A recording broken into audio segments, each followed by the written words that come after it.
Halo teman-teman Sport TV Channel, pembalap Monster Energy Yamaha, Fabio Quartararo, gosipkan sedang menjalani musim terakhirnya bersama Izer M1 sebelum dia bergabung dengan pabrikan Honda pada musim mendatang. Di 3 seri awal musim ini Yamaha memang benar-benar kesulitan menghadapi proyek V4 baru mereka, dan membuat perpisahan ini menjadi sangat sulit, ditambah dengan beberapa kesalahan yang seharusnya tidak perlu dilakukan. Bukan hal baru bahwa gosip panas perpisahan antara Fabio Quartararo dan Yamaha tengah menyelimuti pabrikan garpu tala tersebut.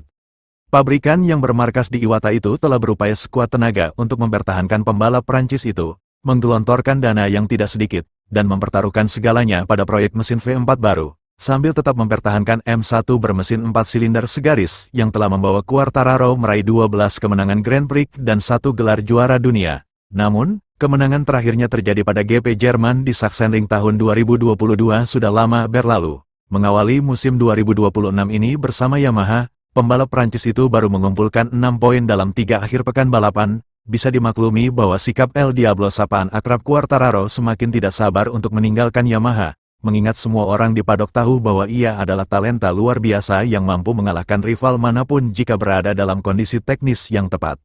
Namun, sikap juara dunia 2021 itu cenderung semakin negatif terhadap Yamaha yang sangat sulit untuk dipahami. Padahal pabrikan tersebut telah melakukan banyak hal dalam beberapa tahun terakhir untuk dirinya. Aspek pertama yang mungkin paling diprioritaskan Yamaha dibandingkan pabrikan lain adalah aspek finansial. Saat kontrak Fabio diperpanjang pada 2024, ia hampir pasti menjadi pembalap dengan gaji tertinggi di padok. Namun, kompetensi masih panjang dan sangat wajar jika pada musim ini M1 yang ditenagai V4 masih mengalami kesulitan, dan semua pabrikan telah terus mengembangkan motor dan mesin mereka selama beberapa tahun terakhir, hingga pada tahun 2026 ini, yang tanpa ragu merupakan MotoGP tercepat yang pernah terlihat di lintasan. Yamaha memulai proyek V4 baru mereka sepenuhnya ditujukan untuk siklus teknis berikutnya, sebuah langkah maju yang diambil untuk tetap sejajar dengan semua pabrikan begitu memasuki era regulasi baru MotoGP 850 cm3.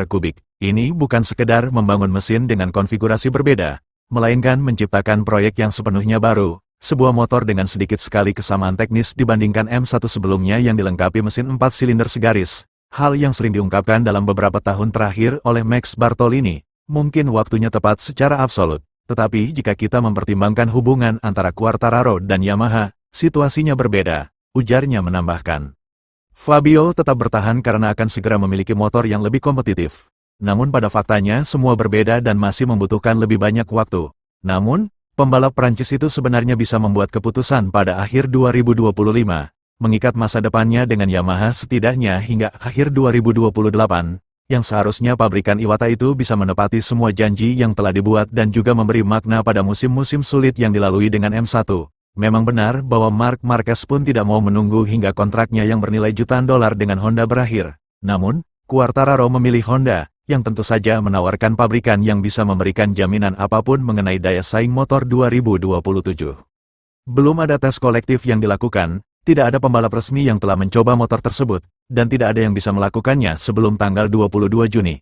Namun, hal itu tidak akan berjalan tanpa pembalap yang berada di tim yang sama. Yamaha tentu tidak akan mengizinkan Quartararo untuk mencoba M1 850 cm3.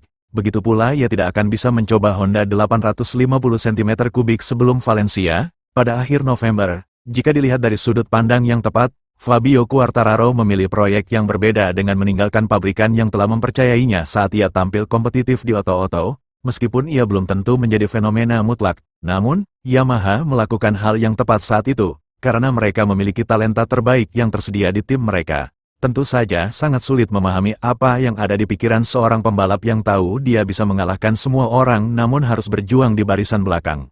Sejak tes di Valencia pada akhir 2025, hingga Grand Prix AS akhir pekan lalu, Quartararo tak henti-hentinya mengeluh dengan cara yang semakin keras tentang motornya. Tidak ada yang berfungsi. Di Yamaha mereka sudah tahu apa yang saya minta dan saya tidak ingin melakukan tes lagi. Untuk apa kita ada di sini? Ungkapnya. Ini adalah beberapa serangan fajar yang dilontarkan pembalap Prancis itu terhadap pihak yang telah berinvestasi begitu besar selama bertahun-tahun. Kalimat itu jelas menggambarkan keadaan emosional seorang talenta yang semakin mempersulit hubungan paksa ini hingga akhir 2026.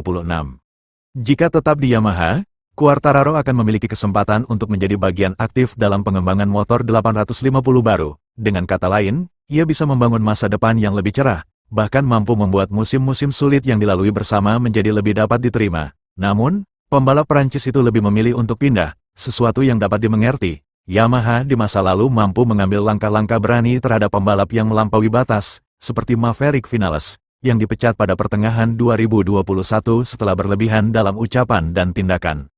Hari ini Yamaha mungkin tidak memiliki keberanian yang sama, meskipun Pavesios setelah Buriram membungkam para pembalap agar tidak berisiko terkena serangan lain dari El Diablo. Terus bersikap negatif hanya akan merugikan baik Quartararo maupun Yamaha, dan tidak ada dari keduanya yang perlu menjalani musim terakhir bersama dengan suasana yang buruk. Harapannya, mungkin setelah jeda sebulan akibat perubahan jadwal di Qatar, Fabio bisa kembali dengan lebih tenang ke Jerez, sirkuit yang secara teori seharusnya juga membantu M1 menemukan kembali performa terbaiknya.